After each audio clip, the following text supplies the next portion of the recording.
This is how you create a credit economy. This is how you can reduce interest rates. I will welcome the Cedi and create again a strong Cedi. This is a mathematical impossibility. It will never happen in our lifetime.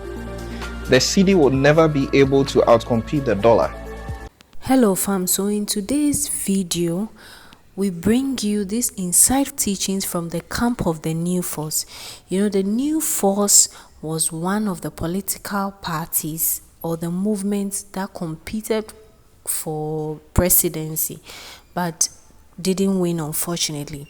But they keep sharing, bringing out their ideas, and if only the current government will pick these ideas, add it to theirs, governance will be more better for all of us. In Ghana, we have politicized everything. We have had politicians in the last 15 to 20 years promising that they'll make the Cedi even stronger than the US dollar. You heard it first from here. This is a mathematical impossibility. It will never happen in our lifetime.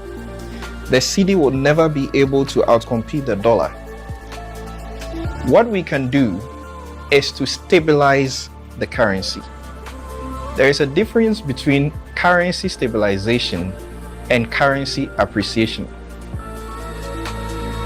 Worst of all, what we can do is to get our currency appreciate against gold.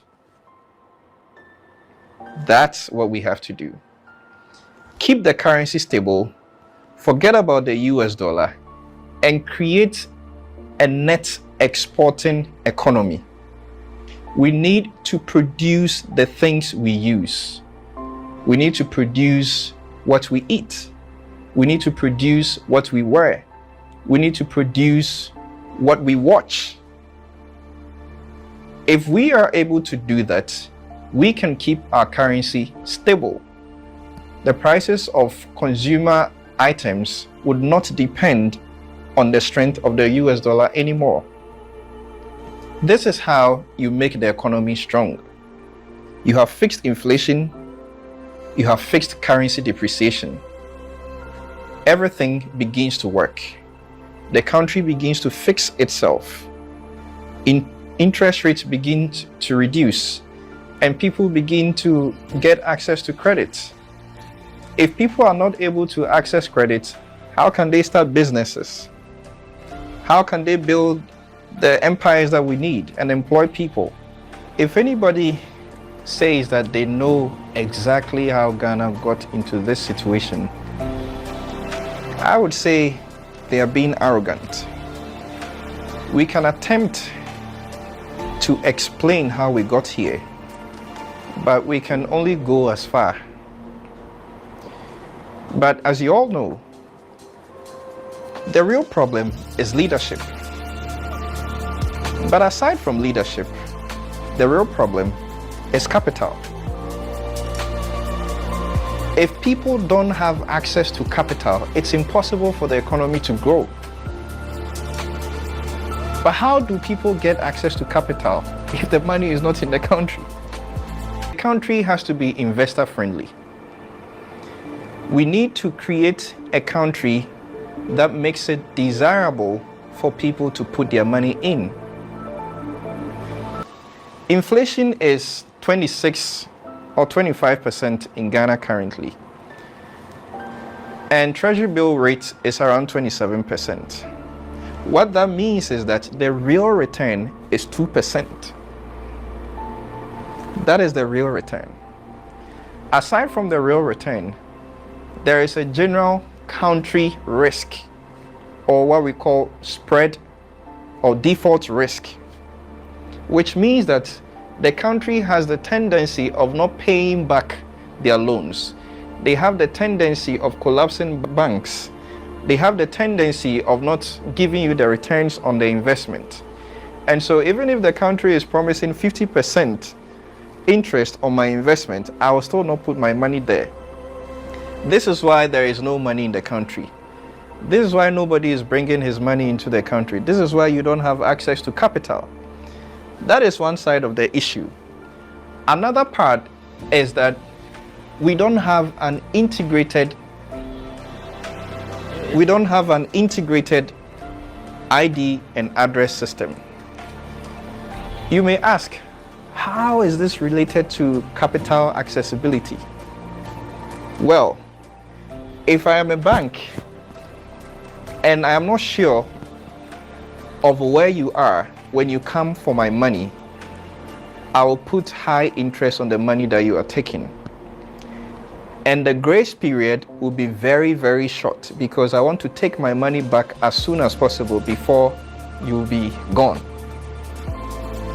So one of the first issues that we have to address in creating liquidity and capital in the country is building a functional integrated ID and address system.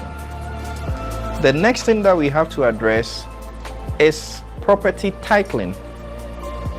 And with property titling, the most general one is land titling.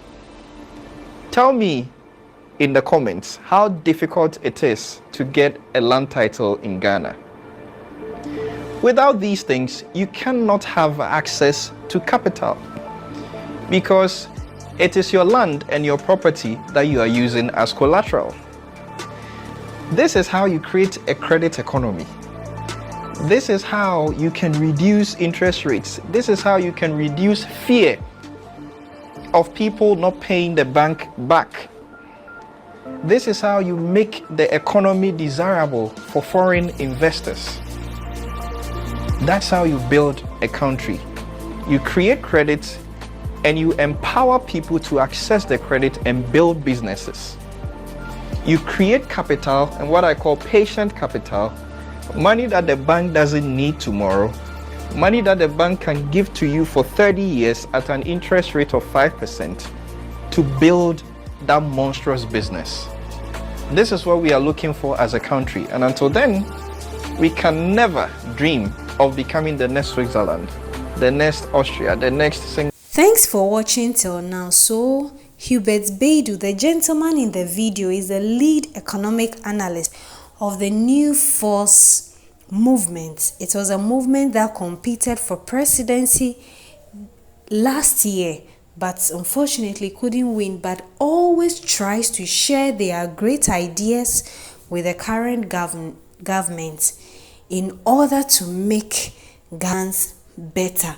Because if Ghana is good, it's good for all of us. They are not selfish with their ideas. They always share. And we hope these videos get to the current government. We hope they take actions based on these ideas.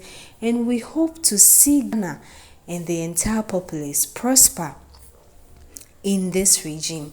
Thank you very much for watching.